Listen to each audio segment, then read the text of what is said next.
नमस्कार विद्यार्थी मित्रांनो, आजच्या तासिकेमध्ये आपण आपल्या पाठ्यपुस्तकातील लँग्वेज स्टडी या घटकाचा अभ्यास करणार आहोत.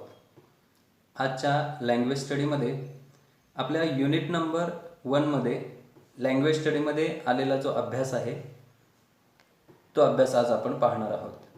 त्यामधील सर्वात पहिला टॉपिक आहे कॉमन नाउन्स. आपण आपल्या एका कवितेमध्ये पाहिलं, पार्ट ऑफ स्पीच या नावाच्या कवितेमध्ये आपण पाहिलं, पार्ट ऑफ स्पीच म्हणजेच शब्दांच्या जाती. एकूण 8 जातींचा आपल्याला अभ्यास करायचा आहे. यामध्ये सर्वप्रथम असलेला प्रकार आहे तो म्हणजे नाउन. या नाउनचे काही उपप्रकार पडतात, त्यांचा सखोल अभ्यास आज आपल्याला करायचा आहे. त्यातीलच पहिला प्रकार आज आपण पाहूया. दिलेली माहिती बघा, तुम्हाला स्क्रीनवर दिसते.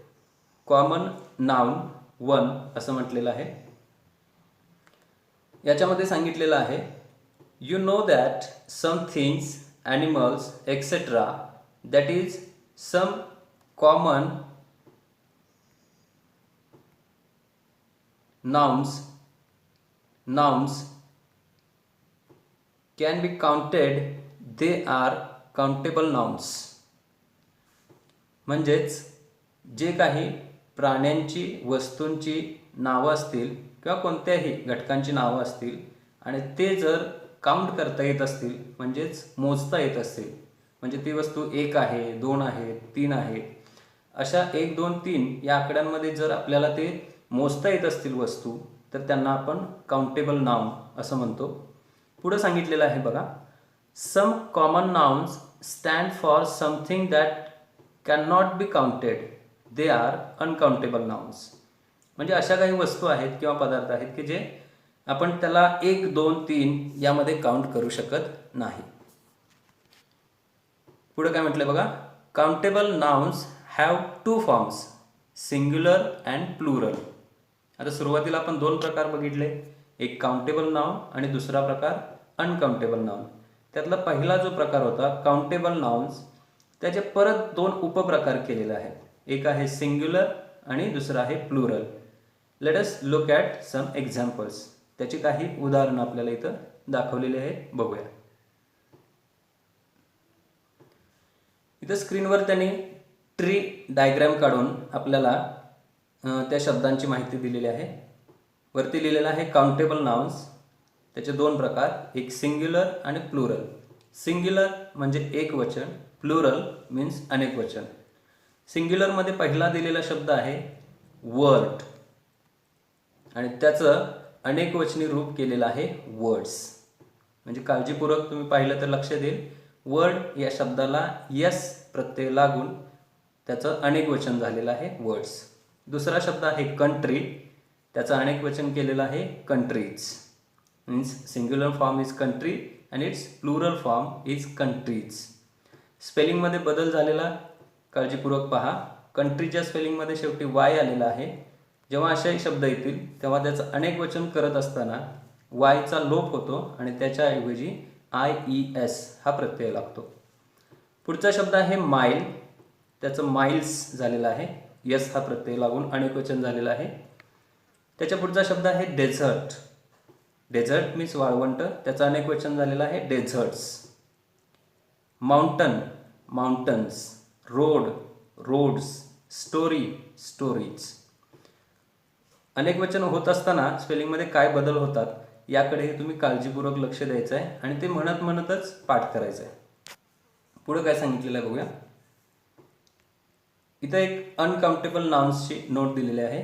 त्याच्यामध्ये आलेले शब्द आहेत hair, sky, fire, water, fun, etcetera. बघा पुन्हा एकदा, अनकाउंटेबलची व्याख्या आपल्याला त्यांनी सांगितलेली होती की ज्या वस्तू किंवा पदार्थ आपल्याला 1, 2, 3 अशामध्ये मोजता येत नाहीत. हे शब्द आहेत जे आपण, हेअर म्हणजे केस, आपण 1, 2, 3 याच्यामध्ये मोजत बसत नाही. स्काय मीन्स आकाश, 1 आकाश, 2 आकाश नाही असं आपण मोजत नाही. फायर मीन्स आग. या वस्तू आपण 1, 2, 3 मध्ये काउंट करत नसल्यामुळे त्यांना अनकाउंटेबलमध्ये घेतलेलं आहे. माहिती बघा खाली काय सांगितलेलं आहे बॉक्समध्ये. Note the expression hair strands. आपलं जर्नी टू द वेस्ट या पाठातील हा शब्द आहे hair strand. 2 glasses of water, पाण्याचे 2 glass. A bit of fun, fun म्हणजे आनंद, थोडासा आनंद. Here we do not say hairs, waters or funs. म्हणजे या ठिकाणी ते जेव्हा अनेक वचन करायचं आहे किंवा एक वचन करायचं आहे त्या ठिकाणी हेअर्स, वॉटर्स, फन्स असे यस लागून याचं अनेक वचन केलं जात नाही. हे आपल्याला याच्यातून शिकायचं आहे. आणि याच्यासाठी फक्त हा सराव ठेवायचा आहे की कोणत्या कोणत्या शब्दांना यस प्रत्यय लागून त्याचं अनेक वचन होतं. असे सगळे शब्द म्हणजे तो कोणत्याही पाठात, धड्यामध्ये येऊ देत किंवा कवितेत येऊ देत, ते तुम्ही लिहून काढायचे आणि त्याचा जास्तीत जास्त सराव करायचा आहे. शेवटी काय टिप दिलेली आहे बघा. Find 5 countable nouns from the passage and write their singular and plural form. हा स्वाध्याय तर आपल्याला पूर्ण करायचाच आहे. पाठामध्ये जाऊन कोणतेही शब्द शोधून काढायचे, त्याचं अनेकवचनी रूप होतंय का ते बघायचं, ते शोधून काढायचं आणि त्यांच्या जोड्या आपल्याला वहीमध्ये सुंदर हस्ताक्षरात लिहून घ्यायच्या आहेत. List the units that we use to measure the following. खालील गोष्टी मोजण्यासाठी आपण कोणतं मेजर म्हणजे कोणतं एकक वापरतो, कोणतं युनिट वापरतो हे आपल्याला तिथं सांगायचं आहे. उदाहरण आहे पहिलं वॉटर. वॉटर मीन्स पाणी. पाणी आपण कशामध्ये मोजतो, तर पाणी आपण लिटर या एककामध्ये मोजतो. पुढं आहे मिल्क. मिल्क मीन्स दूध, तेही आपण लिटरमध्ये मोजतो. त्यानंतर आहे डिस्टन्स, अंतर कशामध्ये मोजतो, लिहायचं आहे त्याच्या पुढं. आणि वेट. वेट मीन्स वजन, आपण कशामध्ये मोजतो ते लिहायचं आहे. ठीक आहे, धन्यवाद. वेस्ट स्टडीमधील दुसरा भाग आहे कॉमन नाउन्स 2. बघूया काय सांगितलं या ठिकाणी. Some nouns stand for groups of things or people. Such nouns are called collective nouns. Example, class means a class of 60 girls and boys. Then people, a herd of cattle, a flock of birds, a team of players, a set of cards, lists of names. काय सांगितलेलं आहे बघा. Some nouns stands for groups of things or people. लोकांचा किंवा कोणत्याही गोष्टींचा group असेल, एकत्र गट असेल आणि त्या गटाला दिलेलं जे नाव असेल तर त्या नावाला आपण कलेक्टिव्ह नाउन असं म्हणतो. मराठीत आपण त्याला समुदायवाचक किंवा समूहवाचक नाम असं म्हणत असतो. आता ते एक्झाम्पल्स दिलेले बघा. क्लास. क्लास म्हणजे काय, तर एक क्लास, वर्ग. मग वर्ग कशाला म्हणायचं, फक्त एका मुलाचा जर वर्ग असेल तर त्याला वर्ग नाही म्हणता येणार. आपण सगळी मुलं बसलेलो असतो वर्गामध्ये, शिक्षक असतात, सगळ्यांचा मिळून जो बनतो तो वर्ग. अ class of 60 girls and boys. 60 मुलं आणि मुलांचा क्लास असं इथं उदाहरण दिलेलं आहे. दुसरं आहे पीपल. पीपल मीन्स लोक. कोणताही एक व्यक्ती आपल्याला दिसतोय कुठेतरी रस्त्यावर तर त्याला आपण लोक नाही म्हणत. जेव्हा अनेक लोक, अनेक व्यक्ती एकत्र येतील तेव्हा त्यांना आपण लोक असं म्हणू, people. Then a herd of cattle, गुरांचा कळप आहे. अ फ्लक ऑफ बर्ड्स, पक्ष्यांचा थवा. अ टीम ऑफ प्लेयर्स, खेळाडूंचा संघ. अ सेट ऑफ कार्ड्स, कार्ड्सचा एक बंच. कार्ड्स मीन्स पत्ते. अशा पद्धतीनं इथं नावं दिलेली आहेत. जेव्हा वस्तू एक नसेल तर एकापेक्षा जास्त असतील आणि त्यांना एकत्रितपणे दिलेलं जे नाव असेल त्याला आपण कलेक्टिव्ह नाउन असं म्हणतो. लक्षात ठेवा. खाली काही सूचना आहे बघा. Note that collective nouns also have singular and plural forms. म्हणजे कलेक्टिव्ह नाउन देताना ऑलरेडी समूहवाचक नाव आहे, अनेकांना दिलेलं आहे, पण त्याच्यामध्येही सिंग्युलर आणि प्लुरल असे 2 प्रकार आहेत जे आपण मगाशी बघितले होते. त्याचे एक्झाम्पल दिलेले आहे. पहिलं उदाहरण आहे class, classes. Heard, hertz. Flock, flux. Class मग सांगितलं तसं वर्ग, त्याचं अनेक वचन अनेक वर्ग म्हणजेच क्लासेस असं केलेलं आहे. हर्ड, कळप. एक कळप असेल तर हर्ड, अनेक कळप असतील तर हर्ड्स. फ्लक, थवा. एक थवा असेल तर फ्लक आणि अनेक असतील तर फ्लक्स. अशी त्याची उदाहरणं आहेत. या ठिकाणी काय लक्षात ठेवायचं आहे बघा की अनेक वचनामध्ये कलेक्टिव्ह नाउन्स जे आहेत ज्याच्यामध्ये अनेक वस्तू एकत्र आलेल्या असतात, असं जे कलेक्टिव्ह नाउन आहे त्या कलेक्टिव्ह नाउन्सचे देखील सिंग्युलर आणि प्लुरल फॉर्म बनत असतात. ते सुद्धा आपण पाठातून शोधून लिहून काढायचे आहेत. खाली सांगितलेलं आहे make a collection of collective nouns. असे कलेक्टिव्ह नाउन्स तुम्ही जास्तीत जास्त शोधून काढायचे आहेत आणि ते आपल्या वहीमध्ये लिहायचे आहेत. नेटवरती तुम्ही सर्च मारू शकता, त्याच्यामधील आलेली लिस्ट तुमच्या ओळखीचे परिचयाचे जे शब्द वाटतील ते तुम्ही वहीमध्ये लिहून घ्या. लँग्वेज स्टडीमधील तिसरा टॉपिक आहे कॉमन नाउन 3. बघूया. Common nouns can be classified in one more way, concrete nouns and abstract nouns. आता कॉमन नाउनचा अभ्यास करत असताना परत त्याचे 2 प्रकार केलेले आहेत. एक केलेला आहे कॉन्क्रीट नाउन आणि दुसरा आहे ॲबस्ट्रॅक्ट नाउन. आता हे कसे ओळखायचे त्याचं स्पष्टीकरण बघा. त्याच्या खाली दिलेलं आहे concrete noun stands for things that you can actually touch or see. व्याख्या काळजीपूर्वक समजून घ्या. कॉन्क्रीट नाउन असे आहेत की ज्यांना आपण ॲक्च्युली डोळ्यांनी पाहू शकतो किंवा आपण त्याला स्पर्श करू शकतो. Actually can touch or see अशा नावांची उदाहरणं खाली दिलेली आहेत.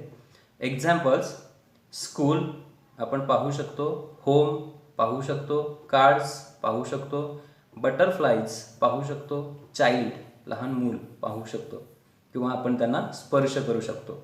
या अशा गोष्टी आहेत, त्यांना म्हणायचं आहे कॉन्क्रीट नाउन्स. यानंतर आहे ॲबस्ट्रॅक्ट नाउन्स. त्याची व्याख्या बघा. Abstract nouns stand for ideas, qualities, feelings, actions etcetera. म्हणजे काय आहेत बघा. ॲबस्ट्रॅक्ट नाउन भाववाचक नाम आपण ज्याला म्हणतो. It stand for idea. Idea means कल्पना, जी की आपल्या डोक्यामध्ये एखादी कल्पना असेल, त्याला आपण स्पर्श करू शकत नाही किंवा ते आपण डोळ्यांनी पाहू शकत नाही, फक्त आपण ते विचारांचा एक भाग आहे. पुढं आहे क्वालिटीज. क्वालिटीज म्हणजे एखादी गुणवत्ता, एखाद्याच्या अंगी असलेला गुण असेल तर तो आपण स्पर्श नाही करू शकत त्याला. दुसरं आहे फिलिंग्स. फिलिंग्स मीन्स भावना, ज्याच्यामध्ये आनंद, दुःख या भावना येतात, त्यांना आपण स्पर्श नाही करू शकत, ह्या भावना आहेत. आणि पुढं आहे ॲक्शन्स म्हणजे कृती. अशा गोष्टी ॲबस्ट्रॅक्ट म्हणजे भाववाचक नाम यामध्ये येत असतात. उदाहरण दिलेले आहेत. एक्झाम्पल पहिला आहे लाईफ मीन्स जीवन, then time, unity, progress, happiness, childhood, movement, mathematics. ठीक आहे, ही त्याची उदाहरणं आहेत. लाईफ जीवन सांगितलंच.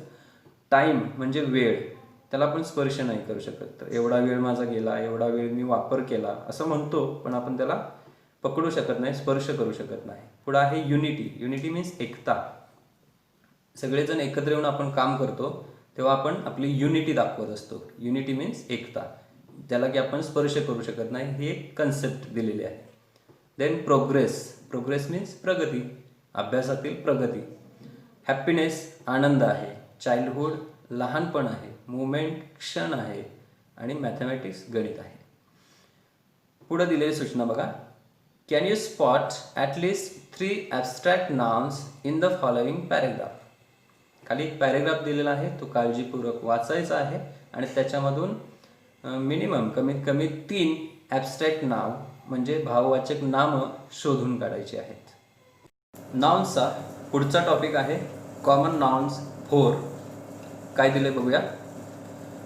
नाव you know that plural forms of nouns have S, es or ies at the end, but the plurals of some nouns are formed differently.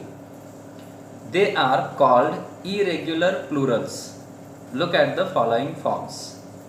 बघा या ठिकाणी सांगितलेलं आहे की मगाशी आपण जो नियम लावला की काही शब्दांचे अनेक वचन होत असताना शब्दांशेवटी एस लागतो किंवा es लागतो किंवा ies लागतो, तर काही ठिकाणी हा नियम लागू न होता तिथं मूळ नावाचं अनेकवचनी रूप हे वेगळ्याच पद्धतीनं होत असतं.